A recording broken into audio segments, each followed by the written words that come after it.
2017 से वो मेरा इसी प्रकार से आर्थिक और भावात्मक शोषण जो कर रहे हैं उसके लिए मैं उनका आभारी हूँ। महाराज जी का शासन है, सम्मान से बुला रहे हैं चले जाओ, वरना सम्मान से भी बुला ही सकते हैं। एक संत वो हैं जिनसे सज्जन व्यक्ति मिलता है और मिलते ही मोक्ष को प्राप्त करता है। एक हमारे महाराज जी, दुष्ट व्यक्ति दिखता है, मिलता है और फिर मोक्ष को प्राप्त करता है। दोनों प्रकार से साधन संपन्न है। मतलब हद हो गई, ऐसा ही बुलाने वाला ऐसे ही आने वाले हैं। इस समारोह में मैं अपनी उपादेयता समझता हूं। मेरी उपादेयता हर बार ब्रजेश भाई तय करते हैं। 2017 से वो मेरा इसी प्रकार से आर्थिक और भावात्मक शोषण जो कर रहे हैं उसके लिए मैं उनका आभारी हूं। एक आध बार तो मैंने प्रयास किया कि मैं यहां से बच जाऊं महाराज जी। मुझे लगा कहीं जहां दूसरी जगह ठीक ठाक सामान हो वहां जाऊं, तो उसमें फिर जब इनकी नहीं चलती तो ये महाराज जी का नाम ले देते कि महाराज जी आएंगे, देख लीजिए आप। तो फिर मुझे लगता है कि महाराज जी का शासन है, सम्मान से बुला रहे हैं चले जाओ, वरना सम्मान से भी बुला ही सकते हैं।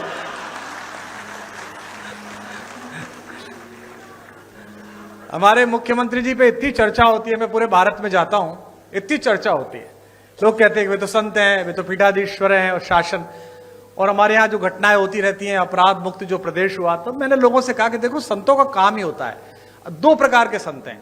एक संत वो हैं जिनसे सज्जन व्यक्ति मिलता है और मिलते ही मोक्ष को प्राप्त करता है। एक हमारे महाराज जी, दुष्ट व्यक्ति दिखता है, मिलता है और फिर मोक्ष को प्राप्त करता है। दोनों प्रकार से साधन संपन्न है।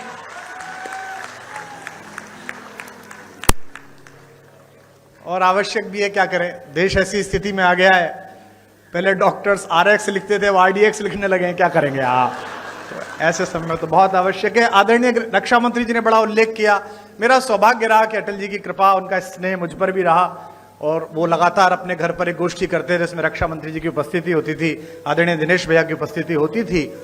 तो पार्टी के सभी लोग बैठे हुए हैं आज यहाँ पर, बहुधा पार्टी के ही लोग हैं। तो दो प्रकार, तीन प्रकार की पीढ़ियां पार्टी में आ गई। एक अटल जी की पीढ़ी थी जिसमें आदरणीय अडवाणी जी, जोशी जी, वो एक पीढ़ी थी। फिर आदरणीय रक्षा मंत्री जी की, प्रधानमंत्री जी की एक पीढ़ी आई। अब एक तीसरी पीढ़ी हमारे यशस्वी मुख्यमंत्री जी की, देवेंद्र फडणवीस जी की। तीन पीढ़ियां लगातार काम कर रही हैं और तीनों के दृष्टिकोण में अंतर है। अटल जी कहते थे कि आपके घर पर कोई कूड़ा फेंके तो आप स्वयं साफ कर दो। मोदी जी की, राजनाथ जी की पीढ़ी कहती है कि आपके घर पे कूड़ा फेंके तो आप उससे ही साफ कराओ। और मुख्यमंत्री जी की पीढ़ी कहती है कि आपके घर पर कोई कूड़ा फेंके तो आप कूड़े को भी साफ करो। आप में से कुछ कम लोग समझे, इसके लिए मैं आपका आभारी हूं।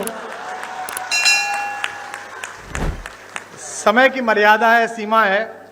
मैं केवल एक कविता सुनाऊंगा, चूंकि आदरणीय मुख्यमंत्री जी को जाना है और वे बहुत व्यस्तता उनके बीच है, समय है। अटल जी जैसे लोग किसी देश में शताब्दी में एक होते हैं। जैसा राजनाथ जी ने कहा, आदरणीय रक्षा मंत्री जी ने, कि पद बड़ा हो जाना महत्वपूर्ण नहीं है, कद बड़ा हो जाना महत्वपूर्ण है। और मैंने स्वयं देखा, हम लोग BA की पहली साल में पढ़ते थे। हमारे यहाँ के एक यशस्वी पत्रकार थे शिव कुमार गोयल जी, आदरणीय राजनाथ जी उनसे परिचित थे। अटल जी उनके साथ वंदे मातरम में संपादक थे, वे सह संपादक रहे थे। हमने एक कवि सम्मेलन कराया, एक कार्यक्रम कराया, सृजन महोत्सव, और हमने उनसे कहा कि अटल जी को बुलवा दीजिए। अटल जी उस समय विपक्ष में थे, उस बार चुनाव नहीं जीत पाए थे। तो हमने बुलाने के लिए गए और वो आ गए, और हम उस कार्यक्रम को संपन्न करने के लिए कहीं से धन जुटा रहे थे। तो नगर के एक उद्योगपति जो साड़ी का काम करते थे, उस जमाने में हम उनसे 501 रुपया लेके आए। तो जो 501 जिसने दिया था उसने कहा कि मैं भाषण दूंगा। ये बड़ा संकट का काम था, लेकिन अब वो 501 दे रहा था तो भाषण दिलाना था। तो वो अटल जी का प्रशंसक था। वो खड़ा हुआ और उसने कहा, मैंने कहा तुम ज्यादा मत बोलना अंकल जी, थोड़ी देर बोलना। बोले बस मैं 2 लाइन पढ़ूंगा। और उसने खड़े होकर कहा कि आज अटल जी आए हैं, बस मैं यह 2 पंक्ति पढ़ना चाहता हूं कि शहीदों की चिताओं पर लगेंगे हर बरस मेले। वो अटल जी के लिए कह रहा। अटल जी बहुत ठाका मार के हंसे, लेकिन उस आदमी के संकोच को जो पूरा मंच से घूर रहा था, उसने ठाके से दूर किया। और जब भी मैं उनसे मिलने के लिए जाता था, दर्शन के लिए मिलने जाता था, प्रणाम करते थे, उन्हें बाप जी कहते थे, तो अक्सर पूछते थे, अरे भाई उनके क्या हाल है जिन्होंने मुझे जीवित शहीद बनाया था, वे कैसे हैं। तो वह बड़ा कद होना कि आप किसी बात का बुरा ना मानो, आप सदाशयता से लो। लखनऊ वालों, आपका सौभाग्य है, आपके संसदीय क्षेत्र का सौभाग्य है कि यहां से अटल बिहारी वाजपेयी जैसे कीर्ति पुरुष ने संसद में शोभा बढ़ाई। और आज मुझे अपनी तालियों के बीच ये कहने की अनुमति भी दें कि अगर एक राजनीतिक विचार का विश्वविद्यालय है अटल बिहारी वाजपेयी, तो इस समय भारतीय राजनीति में उनके सच्चे प्रतिनिधि आपके इस समय के सांसद हैं, जो उसके कुलपति हो सकते हैं, जो आदरणीय रक्षा मंत्री जी हैं। मैं एक कविता सुनाकर अपना स्थान लूंगा। आप बहुत दूर से आए हैं, मैं क्या करूं, घर जाऊं तुम्हारे? हाँ?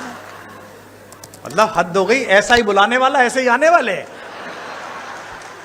इतने बड़े बड़े भाषण सुनता हूं, आज बजट का भाषण में सुनना था मुख्यमंत्री जी का, बजट में ये हुआ, बजट में ये हुआ। मैं पूरा भाषण इस चक्कर में ही सुन गया कि इस बार बजट में हमने ब्रजेश पाठक को पैसे दिए कि कुमार विश्वास को दिया करो। लाइन ही नहीं आई वो वाली, बाकी सब आई, एक लाइन नहीं आई। उसके बाद मैंने बंद कर दिया, मैंने कहा अब खत्म है, अब चलो, अब जब मिलना ही नहीं है। ताज़ा खबरों के लिए लाइक, फॉलो और यूट्यूब पर सब्सक्राइब कर बेल आइकन दबाएं। साथ ही हर अपडेट के लिए विजिट करें स्वदेशलाइव.com।